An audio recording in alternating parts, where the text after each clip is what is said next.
কালৰূপী corona. কবি শ্ৰী দীনবন্ধু শইকীয়া। কালৰূপ ধাৰণ কৰি সংহাৰ কৰিব ধৰিছা গোটেই বিশ্বখনি। বিজ্ঞান বৈজ্ঞানিক প্ৰযুক্তিবিদ্যাৰে ঢুকি নোপোৱা প্ৰকৃততে কোন তুমি কৰোণা?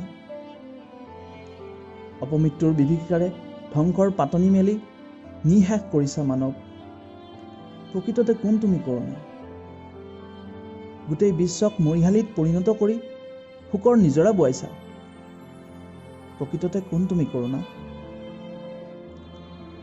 কৌটি কৌটি মানৱৰ প্ৰাণৰ স্পন্দন কম্পিত কৰিব পৰা, ভাবি ভাবি ভাৱনাত মন্ত্ৰমুগ্ধ হৈ পৰোঁ। কি এয়া অদৃশ্য শক্তি? প্ৰকৃততে কোন তুমি কৰোণা? তোমাৰ সংহাৰী ৰূপ দেখি নিস্তব্ধ হ'ল চৰাই চিৰিকটিৰ কোলাহল। তোমাৰ তাণ্ডৱ লীলা দেখি ম্ৰিয়মান হ'ল গছ লতিকা আৰু পশু পক্ষীবোৰ।